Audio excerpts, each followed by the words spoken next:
Hey, this footwork again, man. Check it out. I want to talk real quick about Floyd Mayweather's toughest fight. And it's not the one you're probably thinking about. So when it comes to Floyd Mayweather, a lot of people point out maybe Oscar De La Hoya or he had a pretty competitive fight with Jose Luis Castillo back in the early 2000s, so he's had one or two run-ins where, okay, it was a relatively close call. He even had one way back in the day with Emmanuel Burton, which he's often said was a really tough fight for him. In my opinion, he looked really good in pretty much all of those fights. He's not the perfect fighter, but he is one of the best, especially in this era. He's pretty much a complete fighter and does everything very well, extremely talented, and made the most of all of his gifts. But that's not his toughest fight. None of those, I believe, are his toughest fight. His toughest fight inside of the ring is the one that he had with Marcos Maidana, the second fight, not the first one. So if you recall in his first fight, it was pretty scrappy in the early going. And then eventually Floyd began to kind of figure him out and pick him apart down the stretch. Okay, Maidana came in wild. He was fresh off his win against Adrian Broner. And although I think that he might have had some loaded gloves in that Broner fight, the bottom line is that he got the win, and he went up against Floyd, and he was riding a lot of momentum, which Floyd don't get a lot of credit for fighting guys off of a hot win, like Shane Mosley and a couple others. But the bottom line is that he went in there off of a lot of momentum, and he really gave Floyd some work in those early rounds, wild punches and all. But it wasn't the first fight. It was actually the second fight. So, and let me explain why. In the second Marcos Maidana fight, and if my memory serves me correctly, Floyd had an interview where he alluded to his toughest fight, but he said that he wasn't going to actually name the fight. He's not going to reveal what it was. He thought that would have been probably too much information. But I've been watching his fights long enough that I can pick up on subtleties on how he moves in the ring and can tell small differences from one fight to another. And with that second fight, if you watch it very closely, I think that Floyd actually got tired in that fight. Early in the fight, he got tired. And Floyd is always in supreme condition, so it's hard to explain really what happened. We can speculate, what might have went wrong or what might have been going on with him. But for him, he trains like a dog for every fight and comes in top shape every single time. Whether you like him or not, and I'm not the biggest fan of his, especially outside the ring with some of his statements and some of his comments, but you have to give it up to the guy inside of the ring. He is a boss in every sense of the word inside of that ring. He is the ring general. And I think in that fight, he really showed his grit. He really showed his merit. He showed that he was a true champion inside of the ring. So going into that fight, he had already won the first fight. There was a little bit of controversy, mainly from the Maidana camp, about the gloves because, Floyd changed the gloves up because he didn't like the gloves that they had chosen for that particular fight, the way that the padding and everything was in it. And they thought that hurt their chances, and they thought that they really did well in that first fight. And there was a little bit of public support for it. So Floyd went back at it to run it back with Marcos, right? So going into the second fight, this was, and as a side note, Floyd does really well in his return bouts. Anytime he has a rematch with someone, he does better than he did the first time.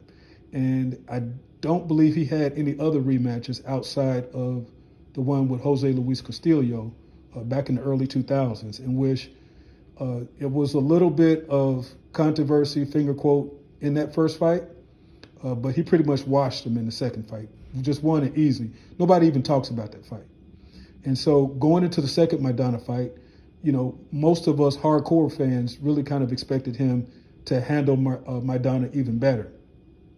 And the ironic thing is that he actually did better, I believe, on the scorecards in the second fight than he did in the first fight. But he had to work extremely hard to get the win. But he's such a pro that he could keep his composure and make it look easy. So going into this fight, Mayweather comes out and does his normal thing, right? But instead of like in the first fight where he allowed Maidana to back him up to the ropes and kind of wail on him and just kind of maneuver through some of the punches as Maidana was stepping to him and swinging wild, swinging behind the head, and just hitting him with low blows, with anything he could try to get through, on top of the head, with anything. He wasn't going to allow that in the second fight. So in the second fight, he came out moving a little bit more, using his footwork, using his angles, using his speed and his timing, especially, in order to kind of disrupt the rhythm of Marcos Maidana. But right around the fourth round is when Floyd stopped looking fresh. He stopped having a certain type of spring in his step. And to be honest with you, from what I've seen in looking at least 20 or 30 of his fights in a row, that he looked extremely tired. But he kept his composure and kept his comportment up to a point where it wasn't going to show. He wasn't going to let his opponents know. He wasn't going to let the judges know that he was dog tired in the fourth round. And he had to gut it out from the fourth round forward, okay? But one of his many talents is the fact that he knows how not to show fatigue in the ring. And so he can look fresh in the fifth round. He can look fresh in the 12th round. And so in this particular fight, I noticed that Floyd started to get tired. And it looked a little bit different than many of his other fights. But he knows how to manage his energy levels. And, it took him a minute or two or it took him a round or two, I should say, to adjust to his physical condition. But at the same time, again, he was able to kind of bluff his way through one or two of those rounds when we're talking about after the fourth. And then as he kind of adjusted to his level of energy, he was able to then, he gave up a couple rounds in the middle. And but before Marcos can really start gaining a head of steam, because I believe Maidana trained like a dog for this second fight. He was really trying to go in there and go after it. So much so that he ended up retiring after that fight. This, I think, was somewhere around 2013, maybe earlier. You guys who are experts, you can kind of add to that into the chat. But bottom line is that Marcos Maidana put so much into that fight, I believe, mentally, emotionally, physically, that he was done with boxing after that. This was his absolute best effort. And he was an excellent fighter. I think he did a lot of improving under, I believe it was Robert Garcia that he was being coached by at that time. He showed a lot of improvement. But the bottom line is that it just wasn't enough for Floyd. And once Floyd was able to kind of adapt and manage his energy level by holding, by moving just enough, slipping, sliding to his different angles, ducking, and throwing just enough pot shots to kind of keep Maidana off of him, he adapted to the fact that this just wasn't going to be his night to have his peak energy level. And once he did that, he started to actually gut it out in spots. But in other spots, he would manage his energy level just enough to get him through the rounds. And he does this in a lot of his fights, but in this one, he was watching the clock, okay? He was watching the clock in spots as he was holding Maidana and things like that, so that he know, okay, this is when I'm going to flurry, this is when I'm going to move, and this is when I'm going to tie this guy up. Mayweather has his technique down to a science, an absolute science when it comes to that ring. And so he struggled mentally, I think, but he knew that all he had to do was manage his 3-minute periods, do just enough to kind of keep Maidana off balance, and that's exactly what he did. So he moved, he continued to move, but he didn't dance all over the ring. He didn't have that type of energy in that fight.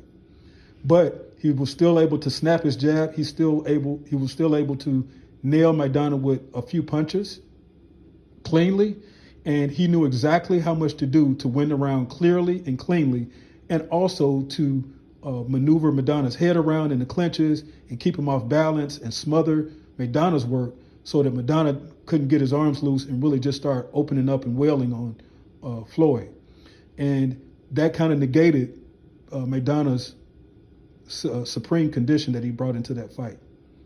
Now, moving into the later rounds, Floyd had found his rhythm, in terms of being able to manage his energy level for that night. And he landed one of the best punches I've seen him land on anyone without getting an actual knockout. And he landed a vicious left hook to the body that doubled Maidana over. I thought he was going to take his entire rib cage out with that punch. But it was a punch right to the belt line. And he kind of jumped into it and then jumped right back out before Maidana could even block the punch. And it was just one of the best punches I've seen in a long time. I'm telling you, this guy is an absolute machine. His mental framework, his mental makeup, and when he steps into that ring is just supreme. I don't know what he might have been going through in his personal life, what might have been happening with this guy, but Floyd, he came through when the chips were down. And to me, that's what makes a true champion. Not on your on nights when your training camp went excellent, you're in the best mental framework, but when things are off, when something's not right, and you have to dig deep in adversity and come through with the best you got. And in this case, Floyd's best was good enough to beat Marcos Maidana in that second fight. And I think that was the best punch of the fight. That was his signature punch of that fight. And to me, that was really one of his best performances. That's actually the one I rank among some of his highlight reel fights, because he had to really dig deep to get the dub in that fight. So those are my thoughts in terms of Floyd Mayweather's best performance. He came through when he was dog tired, and he was tired in that fight. Go back and take a look at it. Don't forget to like, don't forget to subscribe, and let me know what your comments are. Let me know if you disagree. Let me know what your thoughts are, or if you had anything to add to this discussion. This is Footwork Fight Talk, and I'm out of here. Peace.